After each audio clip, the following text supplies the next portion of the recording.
चाहिए। और जहां तक एक और विषय पर, एक और ज्वलंत मुद्दे पर आना चाहता हूं, लेकिन उससे पहले मैं महबूबा मुफ्ती का एक बयान मैं आपको सुनाना चाहता हूं, उसके बाद फिर सवाल जवाब होगा।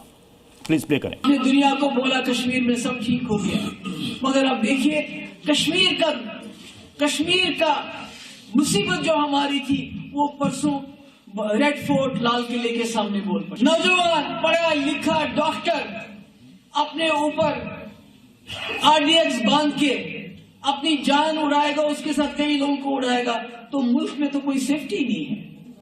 क्या ये कश्मीर की गूंज लाल किले में धमाके के रूप में सुनाई थी? आप सहमत हैं? कश्मीर की, देखिए हम तो ये कहते हैं कि ये लाल किले पे जो हुआ ये पूरे देश में हो ही क्यों होना चाहिए, नहीं होना चाहिए। कौन इसके फेवर में? मैं तो नहीं समझता कि कोई भी इस देश के अंदर किसी भी धर्म या बिरादरी का कोई व्यक्ति इससे सहमत होगा। इस प्रकार की चीज़ें हमारे देश के अंदर होनी चाहिए। 1000 में से कोई एक टैलेंटेड स्टूडेंट ही एमबीबीएस की पढ़ाई कर पाता है, यानी कि वो डॉक्टर बन पाता है। ये एक ऐसा तबका, एक पढ़ा लिखा युवा, आपको लगता है कि ये भटके हुए लोग हैं? ये भटके हुए लोग हैं जो, देखिए जो लोग इसके अंदर शामिल हैं, कोई भी अगर किसी घटना के अंदर का शामिल होता है, चाहे वो पढ़ा लिखा नहीं हो या पढ़ा लिखा हो, लेकिन अगर पढ़ा लिखा कोई व्यक्ति उस ऐसी कुछ काम करे तो यकीनन एक बहुत अफसोस की और ताज्जुब की भी बात होती है। लेकिन हम इस प्रकार की घटनाएं क्यों घट रही हैं, हमें पहले इसकी गहराई में जाना चाहिए और उसकी जांच कर करके कार्रवाई के साथ साथ आगे मैं चाहूंगा कि हमारे मेहमानों की तरफ से सवाल है। हर्षवर्धन सर। नहीं बर्क साहब, सबसे पहला सवाल तो यही कि आपको क्यों लगता है कि इस तरह घटनाएं क्यों हो रही है? घटना क्यों हो रही, मैं तो खुद कह रहा हूँ जो घटना अगर ये हुई है, पहले तो अभी इसकी जांच के बाद में पूरी रिपोर्ट आ जाए, उसके बाद ही ये मैं कह पाऊंगा ये घटना हुई क्यों है। नहीं, दरअसल चूंकि आप बार बार ये कह रहे हैं कि सोचना चाहिए कि ऐसी घटनाएं क्यों हुई। हाँ, किसी ने उनका न तो हक मारा, वो डॉक्टरी की पढ़ाई कर रहे थे, भारत के विश्वविद्यालय में कर रहे थे, उनका घर परिवार सब ठीक था। तो आप बताइए ना, आपको क्या लगता है, आप उस समाज की नुमाइंदगी करते हैं जिस समाज के वो आतंकवादी थे, जिस समाज के लोगों ने उड़ा दिया अपने आप को, और मुसलमान भी उसमें मर गए, तो नुकसान तो हर समाज का हुआ। तो आपको भी तो कुछ पता होगा ना, क्योंकि ये आप जब सवाल करते हैं कि क्यों ऐसा हुआ, तो आप संदेह डालते हैं। देखिए जैसे कई बार कहा जाता है ना, मुसलमान सर उठा के नहीं चल पा रहा है, तो आप उस नैरेटिव को मजबूत करने की कोशिश कर रहे हैं। अगर आप ये कह रहे हैं कि किसी मुसलमान ने उसके को काम को किया और आप पूरे उसको समाज को दोषी अगर ठहरा रहे हैं, तो मैं इस बात से कतई सहमत नहीं हूं और ना मैं हो सकता हूं। आपने कहा क्यों करना चाहते हैं? आपने कहा था इसको आपकी इससे आपकी राजनीति, आपने अभी कहा था कि आपके समाज के लोगों ने ऐसा किया, तो मैंने कहा कि समाज के लोगों को क्यों आप कह रहे हैं? आप ये क्यों नहीं कह रहे कि एक इस देश के एक नागरिक ने ऐसा किया? तो आप भेदभाव देश के नागरिक डाल रहे हैं। मुस्लिम आतंकवादी ने किया, ये बात स्पष्टता से कहती, मुस्लिम आतंकवादी ने किया, हिंदू मुसलमान दोनों मर गए। आपने ये क्यों कहा कि मेरे समाज के व्यक्ति ने किया? आप ये कहते हैं इस देश के एक नागरिक ने किया और ये गलत किया और इस चीज को रोकना चाहिए, तो मैं आपकी बात से सहमत हूं। तो हाँ, बिल्कुल गलत। देश के नागरिक होने के नाते नहीं किया। ये थोड़ा सा मुझे लगता है कि आपसे इसकी साफ साफ जवाब की, देश के नागरिक होने के नाते नहीं किया, वो मुसलमान था, उसको लगता है कि उसके साथ अत्याचार हो रहा है। देखिए आपने कही ये बात को कि मुसलमान है, उसके साथ अत्याचार उसने किया, आपने इस चीज को आप खुद बीच में भेदभाव कर रहे हैं। मैं भेदभाव नहीं मुसलमान को अरशद मदनी का बयान, महबूबा मुफ्ती का बयान, इमरान मसूद का बयान, और मैं जब वो आप भी अभी तक जो बोल रहे थे संदेह पैदा कर रहे थे। अच्छा चलिए, एक और सवाल पूछता हूं मैं आपसे, इसका जवाब अगर दे पाए तो बड़ा अच्छा होगा। 543 लोग होते हैं जो देश में सांसद बन पाते हैं, आप भी उनमें से एक। वैसे अरशद मदनी को पता नहीं है कि केरल में भारतीय जनता पार्टी के जो उम्मीदवार थे वो एक विश्वविद्यालय के वाइस चांसलर थे और मुस्लिम थे, जिनको वहां के लोगों ने हरा दिया। केरल में वो मुस्लिम थे। खैर, मैं जानकारी के लिए बताऊं, लेकिन आप भी ये मानते हैं कि हिंदू बहुसंख्यक है, इसलिए ये देश पंथ निरपेक्ष है?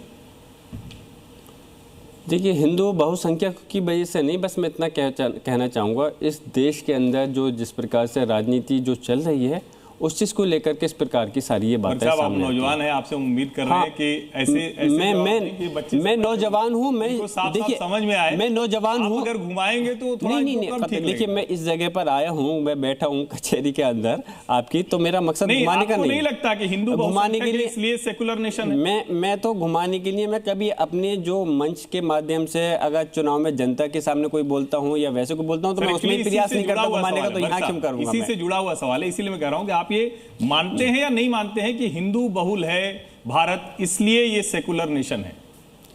देखिए, मैंने आपसे मैं आपको बताना चाह रहा हूँ, हिंदू बहुल हो। अच्छा एक बात बताइए, आप ये दूसरे मुल्कों के अंदर इस प्रकार का भेदभाव क्यों नहीं होता जहां पर अक्सरियत में दूसरी कम्युनिटी के लोग रह रहे हैं? हमारे देश के अंदर ही क्यों? हमारे देश के अंदर ही क्यों? जवाब देने में इतनी तकलीफ हमारे देश के अंदर ही क्यों? जावेद अख्तर कह देते हैं, सब हो सकता है अभी जवाब साहब भी सब मतलब कह आप देंगे। ये कहना चाह रहे हैं कि इस देश में हिंदू और मुसलमानों में भेदभाव हो रहा है? हाँ बिल्कुल, मैं कहता हूँ उसको आप जमकर कह रहा हूँ। आपके समाजवादी पार्टी से विधायक है संभल से इकबाल महमूद साहब, अभी हाल ही में उनका एक बयान काफी सुर्खियों में आया था जिसमें वो कह रहे थे कि उन्हें पाकिस्तान बनने का अफसोस है, अगर पाकिस्तान ना बना होता तो हमारी भी आबादी बराबरी की होती और हमारे समाज से भी कोई मुस्लिम पीएम होता, उसकी दावेदारी हम कर पाते।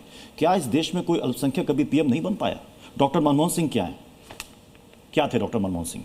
डॉक्टर मनमोहन सिंह जी बने हैं, लेकिन कोई मुस्लिम प्राइम मिनिस्टर क्यों नहीं बने? नहीं, बात अल्पसंख्यक की हो रही है, माइनॉरिटी की हो रही है। वो आबादी की बात कर रहे हैं कि अगर पाकिस्तान ना बना होता तो हम भी बराबरी के होते। पहले मैं इस बात को कहता चलूं, किसी का उनका क्या बयान है वो उन्होंने अपने हिसाब से दिया होगा, मैं उनकी, लेकिन इतना मैं जरूर कहूंगा, मैं इतना जरूर कहूंगा कि मेरे देश का बंटवारा नहीं होना चाहिए था और जो हुआ वो गलत हुआ। आगे को हम चाहते हैं कि ये देश अखंड भारत होकर के एक रहे और इसके देश के अंदर अनेक भाषा, अनेक धर्म, बिरादरी के लोग रहते हैं, वो मिल करके जो एक बगीचा है, उसका गुलदस्ता है, वो सब इसी से जुड़ा बड़ा एकदम, चूंकि आपने बहुत अच्छी जगह ले आया। आपने कहा कि ये देश अखंड भारत हो जाए, बड़ा सुंदर लग रहा है सुनते हुए। अब मैं तुरंत देखने लगा आंकड़े। 1947 में संभल में हिंदू आबादी थी 45%, 2025 में घटकर हो जाती है 15 से 20%। आपके दादा बाबा जी शफीकुर रहमान बर्क, वो वहाँ से मुझे लगता है विधायक भी रहे, फिर सांसद भी रहे, और शायद 78 में जब दंगे हुए थे तब वो विधायक थे उस समय के आसपास, फिर वो लगातार सांसद रहे, अब आप सांसद हैं। कभी आपको ये पीड़ा नहीं हुई कि हमारे संभल में 45% से 15% हिंदू रह गए? हिंदू छोड़ छोड़कर संभल जाता रहा। वहाँ के कारोबारी वो रोते हुए, जब दंगे हुए थे, अभी हाल वाले दंगे, रोते हुए उनके बयान चले कि हम क्या करते हैं, सब कब्जा कर लिया, जिनको उधार दिया था वही हमसे लूटने आ गए। आपको कभी पीड़ा नहीं हुई? आप उन घरों में जाकर कभी देखे नहीं? अगर आपने कहा कि डर की वजह से लोगों ने वहां से पलायन करा, इस प्रदेश के अंदर सरकार कब से है बीजेपी की? 2017 से। इस देश के अंदर जो अभी सरकार है 2014 से है बीजेपी की। लेकिन मैं आपसे पूछना चाहता हूं कि अगर 45% हिंदू समाज के भाई हमारे डर करके वहां से पलायन कर सकते हैं और 15% आबादी आ सकती है, जब मुसलमानों की आबादी 55 थी तो 55 से डर के 45% के लोगों ने पलायन करके 15% पे आ गए।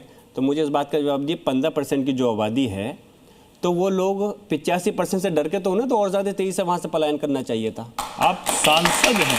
हाँ नहीं बताएं आप, जियाउर रहमान बर्की, आप खतरनाक बयान दे रहे हैं। आप कह रहे हैं कि 55 से डरकर 45 आ गई, आप अभी और 85 और 15 भी क्यों बचे? आप जवाब अभी आप खतरनाक आप जवाब ही नहीं सुनना चाह रहे हैं। जवाब नहीं सुनना, खतरनाक बात कर रहे हैं आप। यही है, यही असली चेहरा है आपका। आप कह रहे हैं कि 85% मुसलमान हो गए तो 15 भी नहीं रहे। जवाब नहीं सुनना चाहते। आप कैसी बात कर रहे हैं? आप भटकाना चाहते हैं। आपके सवाल का जवाब जो मैंने पूछा था ना, मैं हिंदू बहुल है इसलिए सेकुलर कहा जा सकता है, मुझे मुद्दों से भटका रहे हैं। आपने तुरंत वही कह दिया। जो सवाल मैंने पूछा उसका आपने जवाब दे दिया। आप एग्रेसिव करना चाहते हैं मुझे, लेकिन मैं यहाँ एग्रेसिव होने नहीं आया। नहीं कर रहा हूँ। आप बिना एग्रेसिव हुए खतरनाक बात कर रहे हैं। छोटा छोटा सवाल करें जी। मेरा नाम सैयद जब्बार है। आपकी पार्टी के अंदर माननीय आजम खां के साथ जो चीजें हो रही हैं उसको लेकर के आपकी पार्टी कहां तक संजीदा है और आप कहां तक संजीदा हैं? माननीय आजम खान साहब का मसला है ये, मैंने कहा, और भी जो हमारे मुस्लिम नुमाइंदे हैं, कायद हैं, जिस तरह से उनको टारगेट किया गया है, हम और हमारी पार्टी उनके साथ यकीनन खड़ी है। कुछ चीज़ें ऐसी होती हैं जो मंच के सामने से बता सकते हैं किस तरह से उनको सपोर्ट किया है, कुछ उसके बैक उससे भी सपोर्ट किया जाता है। चूंकि अभी बिहार के चुनाव के नतीजे आए, असदुद्दीन ओवैसी की पार्टी ने अच्छा परफॉर्म किया। अभी आप कह रहे थे ना, नुमाइंदगी, संख्या, आबादी, मैं वहीं पर आने वाला, प्रतिनिधित्व की बात कर रहे हैं। फिर से सीमांचल में असदुद्दीन ओवैसी ने बढ़िया परफॉर्म किया है और हो सकता है कि वो यूपी में भी जब चुनाव होगा तो लड़ेंगे ही, उम्मीदवार उतारेंगे ही, वहां भी परफॉर्म करें। आप क्या मानते हैं, ये क्या है? प्रतिनिधित्व का मसला है तो आज की तारीख में सबसे बड़ा नेता मुसलमानों का कौन है? असदुद्दीन ओवैसी, जियाउर रहमान बर्क, आप ही के पार्टी के एसटी हसन, या कोई और? देखिए, मैं ये कहना चाहूँगा कि जो आने वाला चुनाव है उत्तर प्रदेश के अंदर, फिर से इस चीज़ को धर्म बिरादरी के नाम पर नहीं बांट करके मुद्दों के बात, क्या वैसे धर्म बिरादरी के नाम पर बांटते हैं इसलिए चुनाव जीतते हैं? और क्या कर रहे हैं?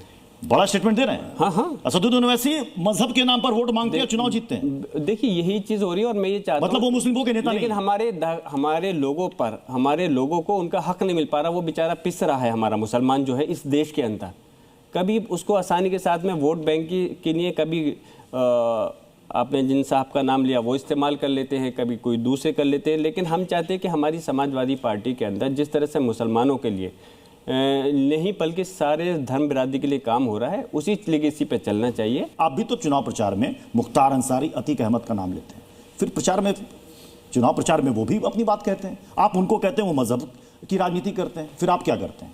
नहीं तो मैंने आपने ये कैसे सोचा सिर्फ मैं उनका ही नाम ले रहा हूँ, मैं और किसी का नाम क्यों नहीं ले रहा? अगर किसी के साथ ज्यादती होती है तो मैं उनका भी नाम लेता हूँ। मेरे यहाँ पर अगर मुख्तार अंसारी मेरे क्षेत्र के अंदर आपकी नजर में मुख्तार अंसारी, अतीक अहमद क्या थे? मेरे अंदर क्या वो आपके आदर्श हैं? क्या सभी लोगों के आइडल अतीक अहमद और मुख्तार अंसारी हो सकते हैं? मेरी नजर के अंदर वो इस देश की संस्था के विधायक और सांसद रहे हैं, मेरी नजर में वो रहे, बस ये और क्या है। तो एक छोटा सवाल, आई लव मोहम्मद को लेकर काफी विवाद हुआ, मतलब ऐसा लगता है कि एक आंधी की तरह आया और तूफान की तरह चला गया, आपकी नजर में वो क्या था?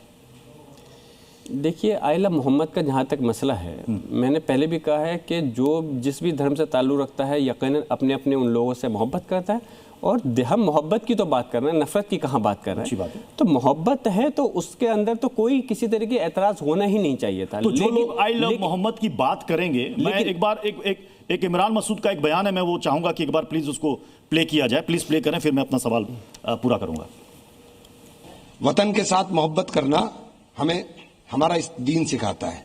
तो आप ऐसे काम करके, ऐसी बात करके जो वतन के खिलाफ हो और उसको इस्लाम से हाथ जोड़ने का काम करें, उसका इस्लाम से कोई लेना देना नहीं है। और ये भटके हुए लोग हैं, इन भटके हुए लोगों की बात से इस्लाम की तस्वीर पेश नहीं हो सकती। जिन्होंने ब्लास्ट किया उसे आप आतंकी या देशद्रोही कहने से परहेज क्यों कर रहे हैं? मेरा छोटा सा सवाल है, जिन्होंने ब्लास्ट किया उनको आप क्या कहेंगे? जो इस देश के अंदर चाहे मुस्लिम गलत कर रहा है या हिंदू गलत कर रहा है, वो गलत है और उसको सजा मिलनी चाहिए। लेकिन सिर्फ मुसलमान ही नहीं, चाहे हिंदू समाज का व्यक्ति हो, हर किसी को उसकी सजा मिलनी चाहिए। तो वो देश का दुश्मन है, देश का दुश्मन है बर्क साहब, वो देश का दुश्मन है बर्क साहब, वो देश का दुश्मन है जो भी कर रहा है। बिल्कुल है, इंसानियत का दुश्मन है, बिल्कुल है। अब चूंकि समय आ गया जज साहब के फैसले का, मैं चाहूंगा जज साहब आपका फैसला। पूजा उपासना का अधिकार भारत के प्रत्येक नागरिक को समान रूप से प्रदान कर रखा है हमारे भारतीय संविधान ने। भारत विभिन्न धार्मिक मान्यताओं, संप्रदायों, संस्कृति, सभ्यताओं वाला देश है, जिसे समावेशी विचारधारा ही एक सूत्र में बांधती है। सर्वधर्म समभाव समावेशी विचारधारा ही इस देश की खूबसूरती है, जिसे हर कीमत पर बचा कर रखना चाहिए, इसे मजबूती प्रदान करना चाहिए। वर्क साहब ने अपने विचारों को बड़ी साफगोई व स्पष्टता से रखा है। निश्चित रूप से ये देश की तरक्की व विकास में अपना सर्वोत्तम योगदान देंगे। तो बहुत बहुत शुक्रिया जे.आर. रहमान बर्क साहब हमारे साथ जी कचहरी में जुड़ने के लिए और तमाम सवालों के जवाब देने के लिए। तो जी कचहरी में आज बस इतना ही, फिर मुलाकात होगी एक नए मुकदमे के साथ। आप देखते रहिए जी न्यूज।